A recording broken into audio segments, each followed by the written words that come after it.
Bonjour à tout le monde. Merci beaucoup aux conférenciers et conférencières. C'était des présentations vraiment intéressantes et très inspirantes. Je ne prendrai pas beaucoup de votre temps avant d'aller dîner. Juste une courte présentation de ce que vous avez dans votre pochette. Dans votre pochette, vous avez deux documents avec vous. Vous avez un gros document qui est le document d'appui et vous avez un petit document qui est le guide de discussion qui va être utilisé cet après-midi pour le travail en atelier.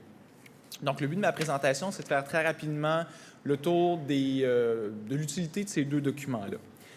Le premier document, c'est le document d'appui, donc le gros, qui découle d'une résolution de congrès du 31e congrès en 2016 qui demandait à la centrale de mieux documenter le phénomène et de développer une position syndicale. Et en commençant la recherche pour ce dossier-là, on s'est rendu compte qu'on avait déjà beaucoup de positions adoptées sur le sujet. Même au premier congrès de la FTQ en 1957, il y avait une section locale qui demandait de réfléchir à la question du coût des médicaments qui était trop élevé.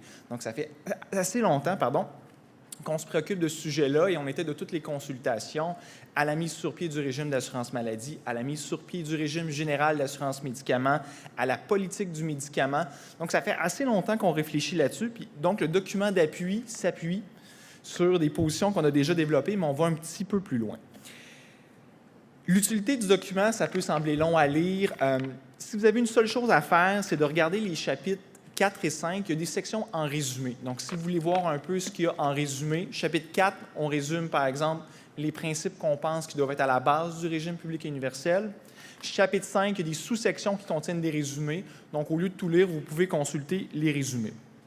Pour la centrale, un document comme celui-là, c'est très utile pour la réflexion, pour la journée d'aujourd'hui, mais aussi pour les prochaines années, pour les prochaines décennies, parce que ça va nous servir de base argumentative.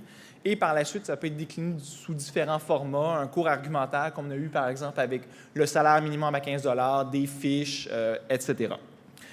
La structure du document, c'est un document qui est divisé en 3 parties. Vous avez la première partie qui contient le chapitre 1, 2 et 3. C'est une partie qui est surtout contextuelle. Donc, le chapitre 1 va énoncer, va parler du rôle des syndicats en matière d'assurance collective et aussi de la mise sur pied du régime général d'assurance médicaments. Le chapitre 2 va parler du médicament dans le système de santé. C'est quoi sa place? Qui sont les intervenants? On a eu quelques présentations ce matin qui en ont discuté. Donc, va parler un peu de ces aspects-là.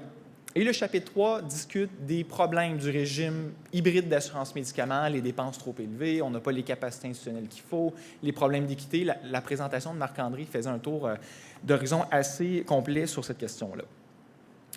Donc, on a parlé des résumés. Maintenant, sur le guide de discussion. Le guide de discussion va être utile pour les ateliers de cet après-midi.